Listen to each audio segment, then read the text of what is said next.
Kabanata 6561. Malinaw na si Elric ay nagtanim ng matinding sama ng loob kay Harvey sa pagiging lehitimong pinuno. Maraming tao doon ang tumatango-tango, na nagsasabing dapat magbitiw si Harvey at umalis sa anumang paraan. Napangiti si Harvey at sinabing, "Oh, babalik ka ba sa iyong salita wala pang 2 araw pagkatapos akong suportahan, Mr. Elric? Ito ba ang tinatawag mong sinseridad?" Hindi naman gaanong nagbago ang ekspresyon ni Elric sa sinabi niyang, "Ikaw ang may kagagawa ng lahat ng ito, kaya syempre kailangan mong pasanin ang lahat ng responsibilidad. Nangako akong tutulungan kitang maging pinuno, ngunit hindi ako nangako na lilinisin ang lahat ng kalat na ginawa mo. Hindi ko ito kasalanan." Tama, masayang tugon ni Layton. Dahil nagawa mo na itong gulo bago pa man maging chairman, ano pa ang magagawa mo kundi magbitiw? Kung hahayaan ka naming magpatuloy ng ganito, babagsak ang buong H-Country Commercial Group. Ito ang resulta na gustong makita ni Layton. Kung aalis si Harvey, magkakaroon siya ng pagkakataon na maging chairman. Tatapusin din niya ang misyon na ibinigay sa kanya ni Nicholas. Mukhang lahat kayo ay may problema sa pag-iisip, bumantong hininga si Harvey. Tama, ako ang may kagagawa ng gulo na ito. Nasabi ko na ba sa inyo na wala akong paraan para harapin ito? Dealing with this, nasaktan mo na siya, paano mo pahaharapin? May humirit, o sa palagay mo ba lahat ng taga-isla ay mga sikupan? Napilayan mo ang kamay ni Haruka. Inaasahan mo bang darating siya at dilaan ang iyong sapatos? Nagkibit balikat si Harvey at sinabing, si Haruka lang. Fireway lang yan, Hexagon Inc. lang yan. At Shinto Way lang yan. Ano, ganun na ba sila kabanta sa inyo? Tumawa si Layton. Only the Fireway. Only Hexagon Inc. Only the Shinto Way. Don't underestimate this situation.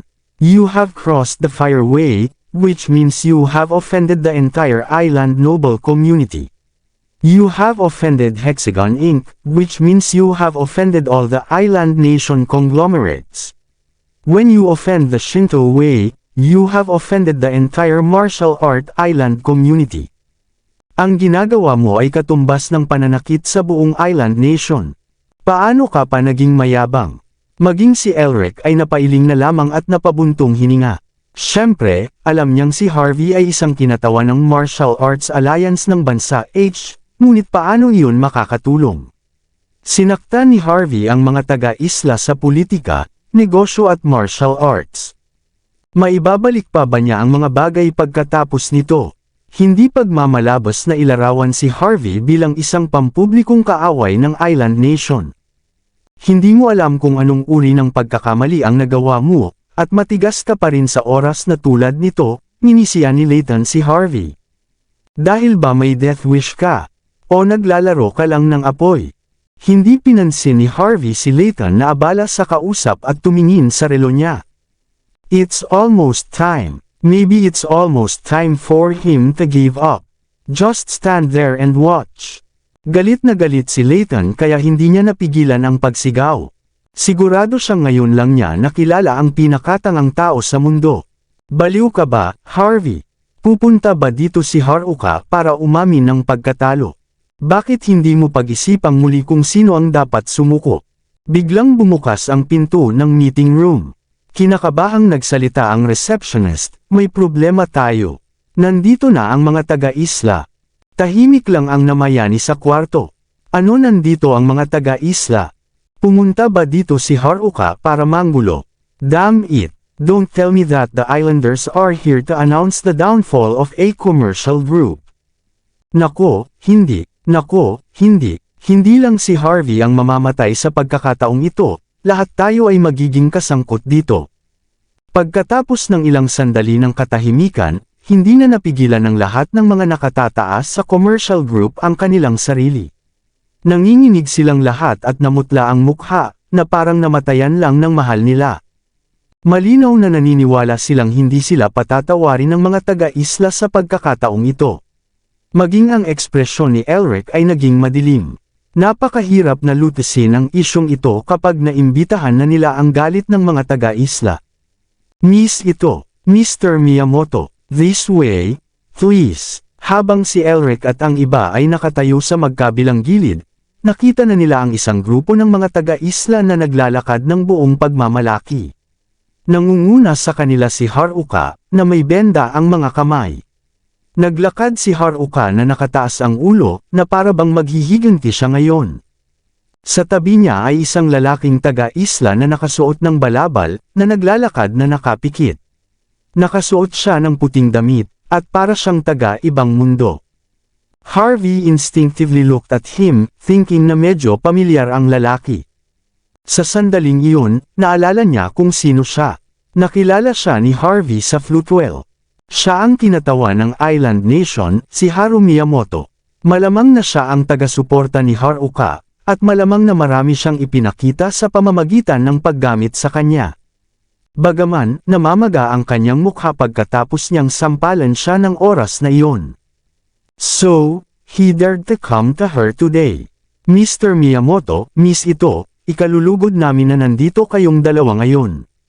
Nang makita ni Elric na magkasama silang dalawa ay agad itong ngumiti ng pambubble matapos matigilan sandali. Bakit hindi muna kayong dalawa tumawag? Babatiin sana kita ng personal sa entrance.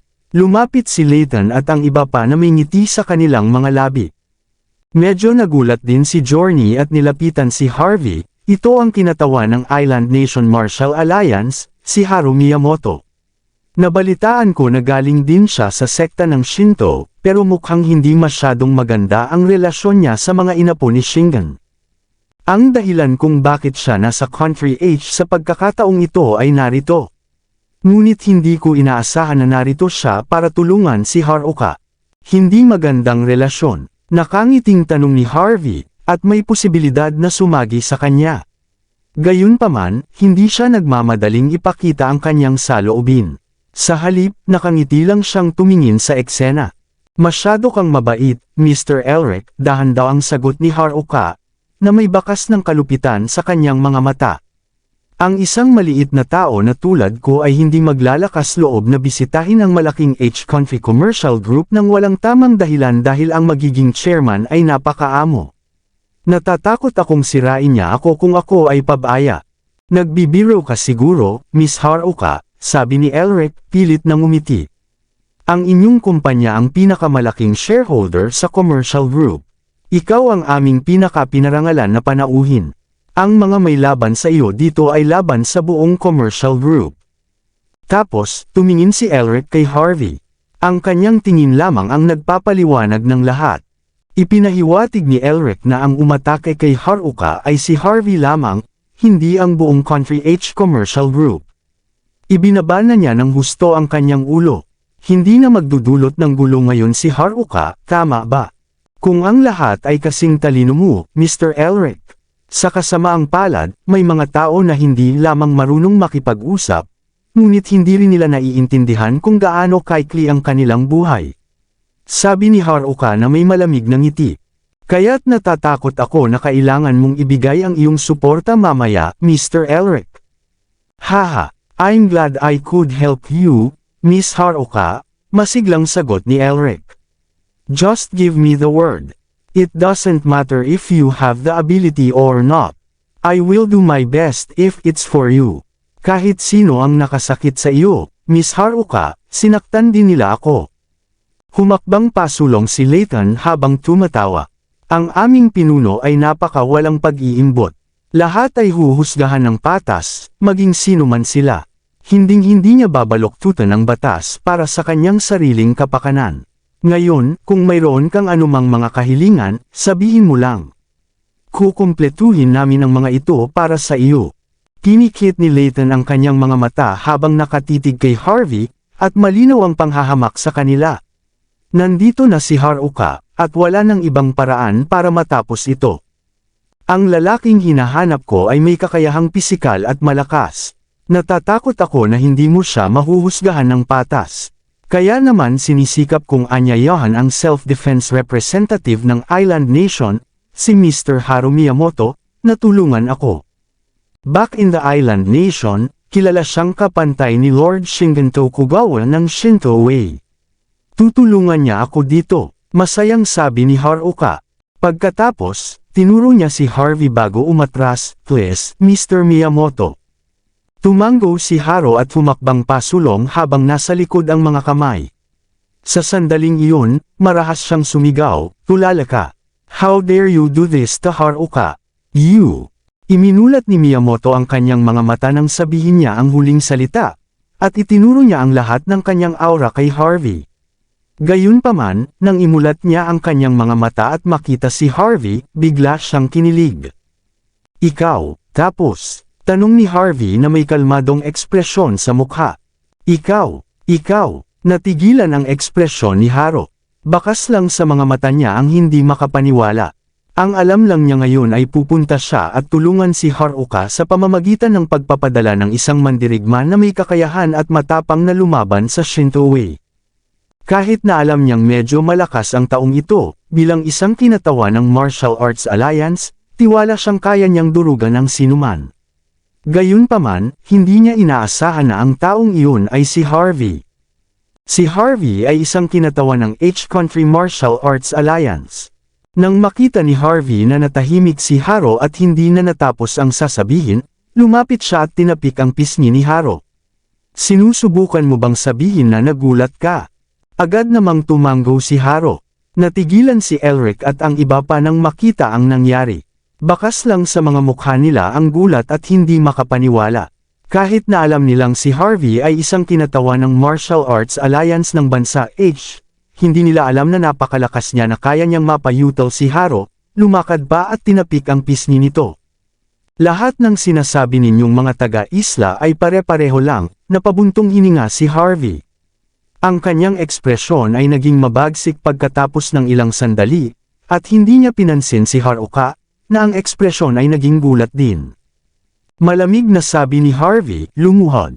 Bago pa makapag-react ang iba, bumigay na ang mga paa ni Haro, at lumuhad siya sa lupa.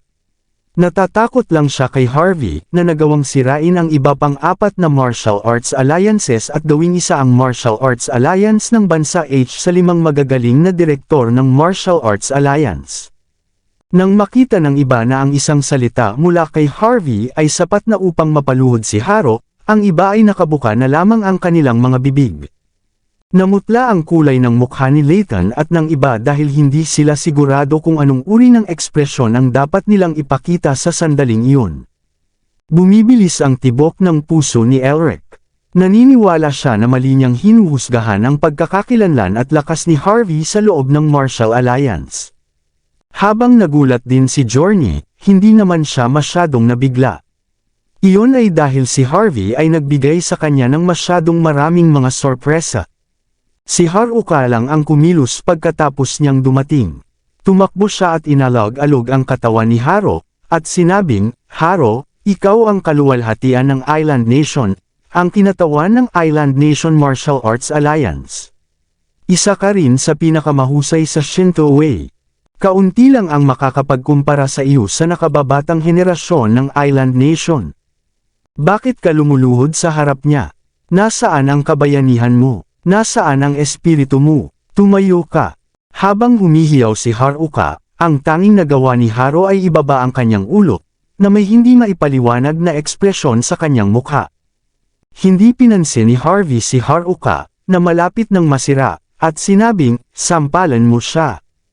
Ang kanyang mga salita ay mahinahon, ngunit hindi niya tinanong si Haro kung magagawa niya ito. Hindi nag-atubili si Haro. Agad niyang itinaas ang kamay at pinagpatuloy ang pagsasampal sa sarili habang ang lahat ay nakatingin lamang sa gulat. Noon lang tila naglaan ng oras si Harvey para ipaliwanag ang isang bagay kay Elric at sa iba, na nagsasabing, "Mr. Elric, Mr. Layton. Lahat kayo ay nagsasabi na ang mga taga-isla ay napakataas at makapangyarihan, lahat kayo ay gumagalang sa kanila. Ngunit nakalimutan niyo ang isang bagay. Ang mga taga-isla ay sumasamba sa kapangyarihan. Hindi ka nila tatanggihan kung mayroon kang sapat na kapangyarihan para pilitin silang magpasakop. Pero kapag wala kang sapat na kapangyarihan, hindi nila ipapakita sa inyo ang respeto. Kaya ito ang kailangan niyong gawin kapag tinatrato niyo ang mga taga-isla." Agad na sinipa ni Harvey si Haro sa lupa. Hindi naman sinubukang makalayo ni Haro, Bumangon na lang siya at takot na tumingin kay Harvey. Mr. Harvey, ang tanging dahilan kung bakit ako nasa bansa H ay upang maging saksi. Wala akong planong kumampi sa sinuman. Pumunta siya sa punong tanggapan ng Shinto Way at binigyan ako ng pera at nangako sa akin ng maraming bagay na tutulong sa kanya. Hindi ko alam na ikaw ang gusto niyang atakihin. Kung hindi, hindi ko na sana sinabi ng oo noong una, kahit anong gawin niya. Huwag kang mag-alala, bibigyan kita ng paliwanag na matatanggap mo. Maraming salamat sa lahat ng sumusubaybay. Please subscribe and follow my YouTube and Facebook channel, Filipino Novel. Maraming salamat po. Kabanata 6565. Habang ginagawa ni Haro ang kanyang huling kahilingan, agad siyang tumayo at sinipa si Haruka sa lupa. Pagkatapos, binigyan niya ito ng ilang sampal. Ikaw bruha, naawa na si Mr. Harvey sa pagbali ng kamay mo. How dare you make trouble by targeting him? Sinasabi ko sa iyo, kahit anong gusto niyang parusa ngayon, hayaan mong parusahan kanya. Tanggapin mo ito ng walang pagtutol. Ako mismo ang papatay sa iyo kapag lumaban ka. Panay ang sulyap ni Haro kay Haruka habang nakatalikod kay Harvey. Itong tanga, bakit niya sinaktan ang isang tao ng ganoon? Bukod sa Shinto Way, ang lahat ng mga kabataang henerasyon ng iba pang 5 paaralan ay nilipol niya. Maging ang ilang eskrimidor mula sa mas matandang henerasyon ay natalo niya. Ang tanging dahilan kung bakit naniniwala si Shingan na mayroon siyang lakas upang labanan si Harvey sa pagkakataong ito ay dahil nakagawa siya ng sapat na paghahanda. Itinaya niya ang 30 taon ng kapalaran ng Island Nation dito, pero hindi niya talaga kaya. Not to mention, sigurado rin si Haro na kung maglakas loob siyang magsalita sa ngalan ni Haruka, papatayin siya agad ni Harvey. Nang matapos, tumalikod si Haro habang nasa tagiliran ang mga kamay at muling lumuhod. Ibinaba niya ang kanyang ulo at sinabing, Mr. Harvey, pakihawakan ito kahit anong gusto mo. Nagulat ang lahat ng nandoon matapos marinig ang sinabi niya. Walang inaasahan na pagkatapos marinig ni Haro ang sinabi ni Harvey, hindi na siya lalaban at masunurin pang ang aminin ang kanyang pagkakamali. Sa wakas ay nagawa ni Layton na basagin ang kanyang pagkatulala at nagtanong, may naramdaman ka bang mali, Mr. Miyamoto? Nabalitaan ko na si Harvey ay muntik nang matanggal sa trabaho ng mga matatanda sa Martial Arts Alliance. Ang tinaguriang kinatawan ng Martial Arts Alliance ay wala ng kapangyarihan na tumawag sa alyansa. Bakit takot na takot ka sa kanya? Pero iba ka, maaari mong utusan ang lahat ng mandirigma sa 6 na paaralan. Paano ka luluhod sa harap niya? Lumapit si Layton, sinusubukang tulungang makatayo si Haro. Tumanggi siyang maniwala na napakalakas ni Harvey kaya kusang lumuhod si Haro sa kanyang harapan. Sa pagkakaintindi ni Layton, malinaw na takot si Haro kay Harvey dahil sa status nito. Samantala, si Haro mismo ay hindi napigil ang imulat ang mga mata. Nagbibiro ba siya? Lahat ba ng mga tao dito ay nagbibiro sa kanya? Si Harvey mismo ay isang tunay na nakakatakot, at hindi dahil sa kanyang katayuan. Hindi ba talaga nila napansin? O nagkukunwaring hindi nila alam? Nang sumagi sa kanyang isipan ang pag-iisip, mariing nagsalita si Haro, Mr. Layton, nagpapasalamat ako sa iyong kabaitan. Pero sa harap ni Mr. Harvey, mali pa rin.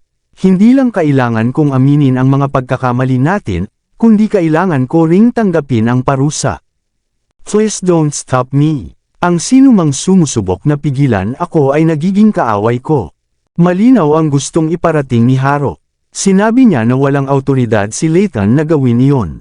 Ang tanging taong may awtoridad na iyon ay si Harvey mismo. Doon na pagtanto ni Haruka ang nangyayari. Tinakpan niya ang kanyang mukha, at hindi na siya naglakas loob na tumingin kay Harvey. Tanging takot ang nasa puso niya. Isa lang ang dahilan kung bakit takot na takot si Haro. Nangangahulugan iyon na ang antas ng kakilakilabot na maaaring idulot ni Harvey ay lampas sa kanyang pangunawa. Okay, Haro, mahinahong sabi ni Harvey. Enough with the small talk. Sa lahat ng Islanders na kilala ko, isa ka sa iilan na nakakaalam kung ano ang makakabuti para sa kanila. Mukhang masaya si Haro. Nagbibiro ka siguro, Mr. Harvey. Gustong-gusto naming mga taga-isla ang kultura ng country age. Siyempre, alam namin kung ano ang ibig sabihin ng paggawa ng tamang desisyon sa tamang panahon. Magagawa mo ang anumang gusto mo ngayon. Ngumiti si Harvey at tumingin kay Haruka na nakaluhod na sa sahig. Parang hindi mo sineseryoso ang sinabi ko kahapon. Halika nga, ipakita mo sa akin ang daliri mo na nakaturo sa akin. Sigaw ni Haruka habang iniunat ang kaliwang kamay. Kalmadong sinabi ni Harvey, sinabi na ni Haru na hindi lang natin dapat aminin ang ating mga pagkakamali, kundi tanggapin din natin ang ating parusa. Kaya, humihingi ako ng paumanhin. Bago pa man matapos ni Harvey ang kanyang pangungusap, inabot na niya at hinawakan ang daliri ni Haruka. May pumutok na tunog, at namutla ang mukha ni Haruka habang nanginginig sa sakit. Gayunpaman, hindi siya nang ahas na magpakita ng kahit katiting na kalupitan o inis dito. Sa nakikitang napakagalang ni Haru ngayon, ituturing kong sarado na ang bagay na ito sa pagitan natin. Gayunpaman, gusto kong makakita ng kasunduan sa paglipat ng bahagi mula sa Hexagon Inc. Sa pagtatapos ng araw na ito, sabi ni Harvey, pumalakpak ang kanyang mga kamay. Ako, naiintindihan ko, walang tigil na tumango si Haruka. Ihahanda ko ang share transfer agreement ngayong hapon. Transfer, sino ang nagtanong sa iyo na ilipat ito? Ginagawa ni Haru ang lahat para pakalmayan si Harvey. Sinipa niya si Haruka pabalik sa sahig, pilit na ngumiti, at sinabing, bigyan mo ako ng 2 oras, Mr. Harvey. Sa loob ng 2 oras, opisyal na i-anunsyo ng Hexagon Inc. na i-divesting nila ang kanilang mayorya na stake sa Country H Commercial Group. Kung tungkol sa shares mismo, hindi na natin kailangan. Kaya ibibigay natin ang karapatan natin sa kanila. Noong una, gusto ni Haru na ibigay ang shares kay Harvey. Pero nagbago ang isip niya nang makitang malamig ang tingin ni Harvey sa kanya. Iyon ay dahil alam niyang walang pakialam si Harvey tungkol doon. Not bad, sabi ni Harvey habang kumukuha ng tisyo at pinunasan ang noo ni Haru. Bumalik ka at sabihin kay Shingen. Kung ayaw niyang mamatay sa Forbidden City Peak, ipaluhod siya sa pasukan ng Martial Alliance ng Country H sa loob ng 3 araw at 3 gabi. Naiintindihan ko. Tumango si Haru. Walang karapatan si Shingen na mailagay sa parehong antas na katulad mo. Ako ang unang hindi sisang-ayon kung sinubukan niyang tawirin ka. Ipapaalala ko sa kanya ang pagkakaiba mo sa kanya. Pagkatapos sabihin iyon, pinangunahan ni Haru ang iba pang mga taga-isla at umalis sa grupo habang ang iba ay nanunood. Para silang natakot na maalala ni Harvey ang sinabi nito at atakihin sila. Pagkaalis ni Haru at Haruka, pinanood ni Elric, Layton, at ang iba pa si Harvey nang may hindi maipaliwanag na pagkabalisa. Alam nilang lahat pagkatapos ng nangyari, selyado na ang posisyon ni Harvey bilang susunod na chairman. Wala nang makakapagpaalis sa kanya muli. Sabay talikod ni Harvey at ngumiti kay Layton. Mr. Layton, alinsunod sa ating hamon, ibibigay mo ba kaagad ang lahat ng iyong mga ari-arian?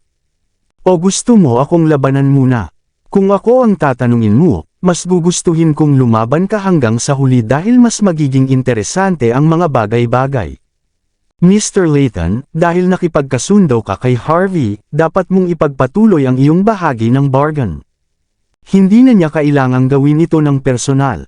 Ako mismo ang mamamahala sa buong proseso. Hindi man lang nagkaroon ng pagkakataon si Layton na magsabi ng kahit ano, ngunit naunang nagsalita si Elric. Sa isang tulad ni Mr. Harvey na nangunguna sa amin sa mga susunod na taon, marahil kahit na mga dekada, ang komersyal na grupong ito ay aabot ng mas mataas na taas. Mula ngayon, ang sinumang sumasalungat sa kanya ay sumasalungat sa akin. Napuno ng kawalan ng pag-asa si Layton at ang iba nang marinig nila ang sinabi ni Elric. Sa sandaling iyon, sa wakas ay naunawaan nila na ang kanilang oras ay tapos na. Tumingin si Harvey kay Elric na may alam ng ngiti. Naisip niya kung gusto siyang kalabanan ni Layton, tuturuan niya ito ng leksyon na hinding-hindi niya makakalimutan. Ngunit sa katatagan ni Elric ay tuluyang naunawaan ni Harvey kung ano ang tunay na bantay. Pagkatapos niyang gawin ang H Country Commercial Group, natiyak ang posisyon ni Harvey bilang chairman. Kahit na wala siyang oras upang hawakan ang kanyang mga tungkulin sa komersyal na grupo, sa tulong nina Journey at Elric, ang mga bagay ay naging mas madaling pamahalaan. Habang abala si Journey sa pagsasakatuparan ng lahat ng plano na dati ng pinaplano ni Harvey, tahimik na umalis si Harvey. Marami siyang dapat gawin at hindi na siya makapag-aksaya pa ng oras sa commercial groups. Kasabay nito, lumitaw ang isang binata sa isa sa mga eskinita sa mas matandang bahagi ng bayan. Nakapatrol si Nicholas sa kanyang uniforme ng seguridad. Habang nagpapatrol, paminsan-minsan ay lumilingon siya. Bilang Snake King ng Dark Island, hindi siya lilito kahit saan. Bagamat isa lamang siyang security guard na nagpapatrolya sa labas ng lugar, sa katunayan, ginamit niya ang kanyang geomancy upang matagumpay na maakit ang isa sa kanyang mga inapo sa isang plantasyon sa hindi kalayuan. Ang plantasyon na ito ay kabilang sa pamilya Judd ng Walsing. Sa pangunawa ni Nicholas, kailangan niyang makipag-alyansa sa mga Judd ng Walsing dahil sila ang mga pinuno ng 5 pamilya. Noong nakaraan, nakuha niya ang mahahalagang impormasyon tungkol sa geomancy sa kanilang plantasyon.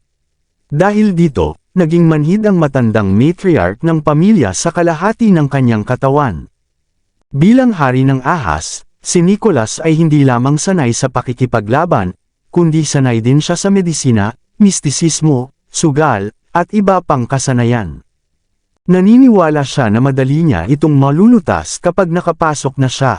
At pagkatapos, nakipagkaibigan siya sa nakababatang henerasyon ng pamilyang Walsing.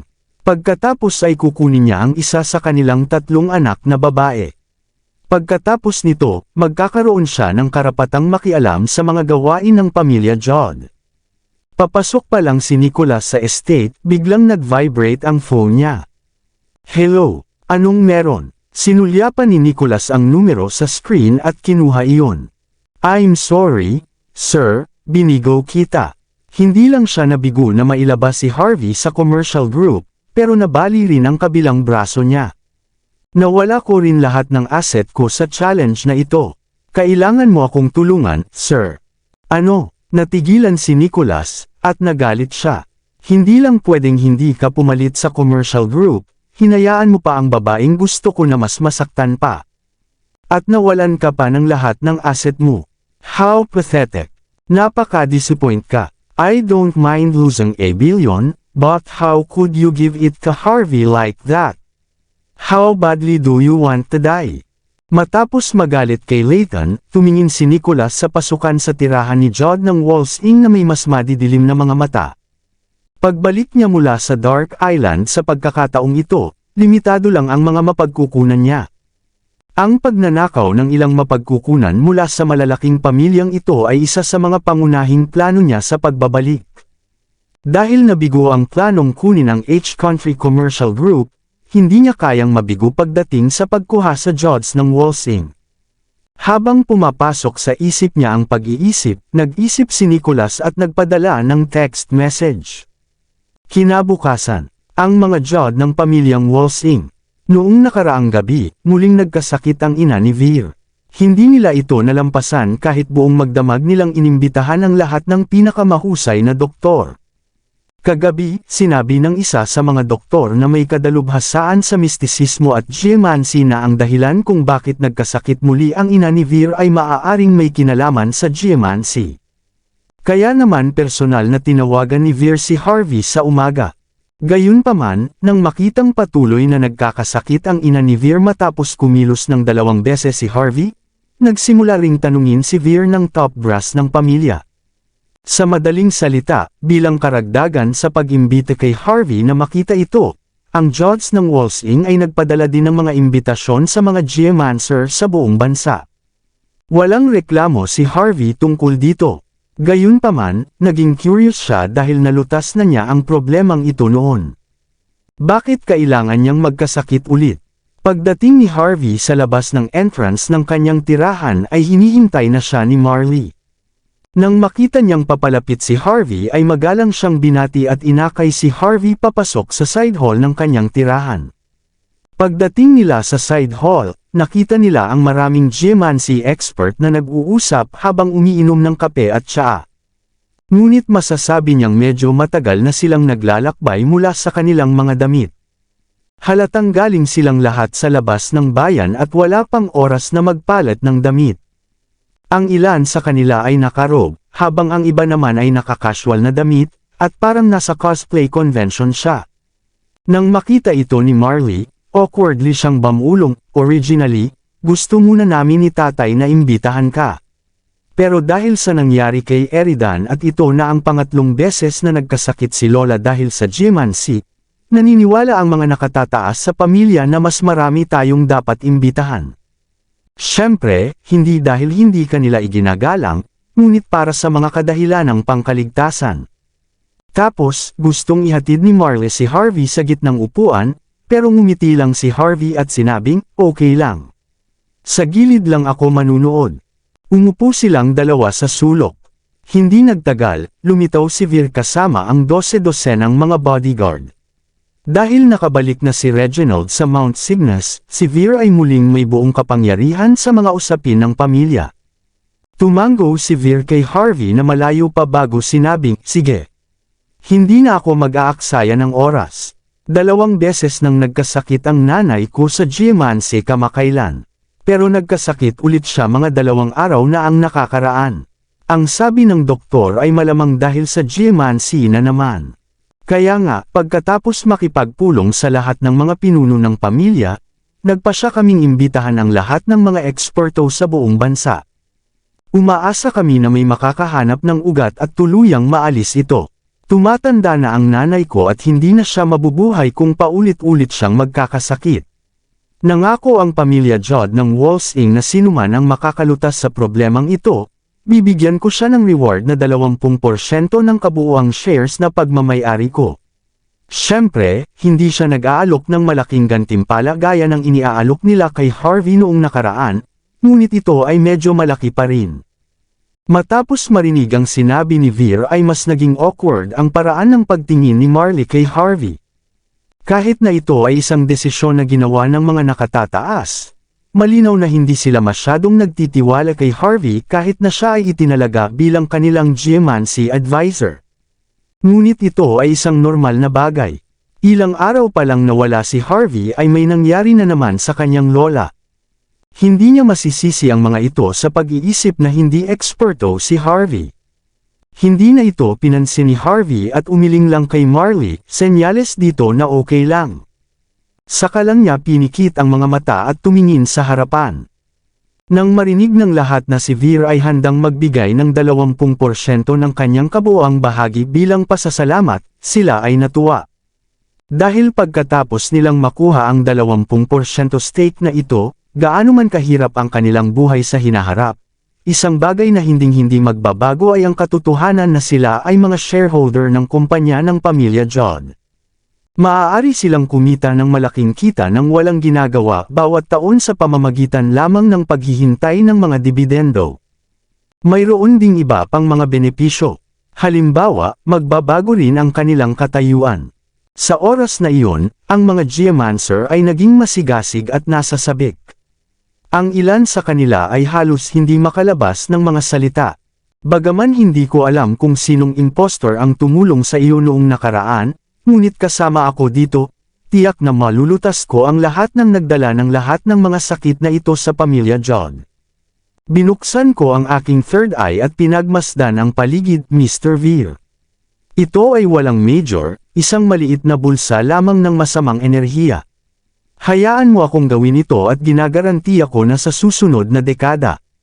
Hindi, sa susunod na siglo, walang masamang mangyayari sa iyong pamilya. Ha, medyo exaggerated kayong lahat. Isa akong pastor at hindi ako nagsisinungaling. Kung papayagan ninyo akong gawin iyon, magagawa ko ito sa pamamagitan ng isang pagwagayway ng aking kamay. Mananatili pa ako ng 49 na araw, sinisigurado na ang lahat ay tapos na. Kaya't pakiusap, huwag mong subukang makipagtalo sa akin. Sinusubukan ng mga eksperto sa geomancy na ibenta kung paano sila eksperto. Ngunit bukod sa mukhang mga eksperto, lahat sila ay parang mga babaeng sinusubukang makuha ang pinakamahusay na Black Friday deal sa isang department store. Dahil kung sino ang unang gumalaw ay magkakaroon ng kalamangan. Sa ganitong sitwasyon, lahat sila ay nagsisikap na maging una at hindi hayaan ang iba. Walang gustong isakripisyo ang kanilang kita para sa kapakanan ng iba. Please, everyone, makinig sa sasabihin ko. Sa oras na ito, lumitaw ang isang matandang monghe na nakasuot ng gintong damit. May hawak siyang kasangkapan sa kanyang kamay, na nagpapakita kung gaano kahusay ang isang monghe. Nang magpakita siya, nakaagaw siya ng atensyon ng lahat. Hindi ba't si Master Elaris mula sa Walsingardian Temple? Anong negosyo ang mayroon ng isang monghe na tulad niya sa lugar na ito? Hindi ko alam kung mayroon siyang anumang negosyo dito. Ngunit ang Walsingardian Temple ay isang pampublikong kumpanya. Hindi ito kakaiba kung gusto niya ng shares pati na rin ang isang miyembro ng pamamahala ng templo. Ngunit ang pagsasalita tungkol kay Master Elaris, siya ay napakatalino. Narinig kong nagawa niyang sugpuin ang kasamaan mula sa sinaunang templong hinukay niya mismo. Mula sa kanilang mga bulong, malinaw na may talent si Master Elaris. Sa suporta ng Walsingardian Temple, ang lahat ay medyo natakot sa kanya. Samantala, interesadong tinitigan ni Harvey si Master Elaris. Ang Walsingardian Temple ay hindi kasama sa Sacred Martial Arts Training Grounds. Ito ay itinayo noong isa sa mga nakaraang dinastiya at gumanap ng isang papel na katulad ng paaralan ng mga astronomo. Ang Walsing Protector Shrine ay kilala bilang isang lugar para sa exorcism. Gayunpaman, sinasabing si Master Elaris ay isa ring geomancer bago naging monghe. Pagkatapos maging isang monghe, pinagsama niya ang kanyang kaalaman sa geomancy at kung ano ang nakuha niya mula sa mga spells, na naging mas malakas. May time na VIP siya sa lahat ng prominenteng pamilya sa Walsing. Kabanata 6570. Lumapit si Marley kay Harvey at bumulong, napakalakas ba nitong si Master Elaris? Kalmadong sumagot si Harvey, baka malakas siya. Baka maitaboy niya ang anumang permanenteng gumugulo sa pamilya mo. Kahit na mayroon siyang ilang mga pahiwatig, si Harvey ay walang ideya kung ano ang nangyayari sa loob ng tirahan sa mga oras na ito. Dahil hindi niya mahanap ang sanhi ng sakit, hindi pa siya makapagbigay ng sagot. Kumunat ang noo ni Marley. Bagamat mukhang napakatalino rin ni Master Elaris, hindi siya naniniwala na mas magaling siya kay Harvey. Nang makuha ni Master Elaris ang atensyon ng lahat, sinabi niya sa lahat ng naroroon, magiging tapat ako, lahat, bilang isang monghe. Lahat ng tao dito ay nagnanais ng bahagi at nagnanais na maging isang pangunahing shareholder. Kapag mayroon na tayong shares, maaari itong makinabang sa ating mga anak at inapo. Sigurado akong alam ninyong lahat ito. Pero ang tanong, napakaraming tao ngayon dito. There's no way we can all our techniques together at the same time, right? Sa isang banda, ang kalusugan ng ginang ay isang pag-aalala. Hindi siya magtatagal. Sa kabilang banda, kung magkakasama tayong lahat, mahirap hatiin ang mga samsam. Sumasang-ayon ba kayong lahat dito? Nagkatinginan ang lahat ng naroroon. Naisip nilang lahat na si Master Elaris ay medyo masinsinan at agad na itinuro ang pinakabuod ng bagay. Gusto nilang lahat ang kanilang bahagi. Ngunit ang tanong, sino ang kwalipikadong gawin ito? Naniniwala kami na hindi namin maaaring pilitin ang mga bagay na pumunta sa aming paraan at dapat hayaan ang kapalaran na gabayan ang aming mga kamay. Naniniwala ako na kasali ako sa tadhanang ito. Kung naniniwala ka na wala akong karapatang madamay dito, sige. Patutunayan ko na ako ang taong may pinakamataas na lakas at kwalipikasyon para gawin ito. Pagkatapos, si Master Elaris ay bumulong ng isang panalangin sa ilalim ng kanyang hininga na may mapagmataas na ekspresyon. Bagamat siya ay isang monghe, wala siyang kahinhinan na karaniwang nauugnay sa mga monghe sa pangkalahatan. Sa halip, nakaramdam siya ng pagmamalaki, na parabang siya ang pinakamahusay sa mundong ito. Ang lahat ng mga eksperto sa geomancy na natipon dito ay mga taong may kakayahan at napakatalino sa kanilang mga larangan. Nang marinig nila kung gaano kayabang si Master Elaris, nairita sila. Bagamat si Master Elaris ay suportado ng Guardian Temple, isang entity na may mahusay na katayuan at isang pampublikong kumpanya, lahat ng naruroon ay may kanya-kanyang kakayahan. Not to mention na ang 20% shares na inaalok ni Vir ay sapat na malaki para yumaman sila. Sinong susuko ng ganun-ganun lang? Haha, Master Elaris, sinasabing ang mga monghe na tulad mo ay may 8 tuntunin, isa na rito ang kasakiman. Pero parang hindi ka sumusuko. Sa oras na ito, tumayo ang isang matandang lalaki na nakasuot ng damit. May dalang espadang kahoy sa likod, kaya malamang na taga-Thatch siya. Bagamat walang mahabang kasaysayan ang Thatch tulad ng Lynx Mountain Priestess House, ang Priestess House ay orihinal na isang sacred martial arts training ground. Bagamat mayroon silang kaalaman sa geomancy, hindi ito ang kanilang focus. Gayunpaman, ang Thatch ay ibang lahi. Lagi silang nakatutok sa exorcism at pagpapalaya sa kasamaan. Ligtas na sabihin na ang Thatch ay palaging isang nangungunang eksperto pagdating sa geomancy. Kaya naman buong pagmamalaki din na sinabi ni Master Osborne ng Thatch, Master Elaris, sa palagay mo ay kabisado mo na ang occultismo. Kaya ngayon, dapat kitang turuan ng leksyon sa pagiging matalino at pagiging monghe. Si Teacher Elaris ay hindi man lang nag-abala na itaas ang kanyang mga mata at sinabing, move.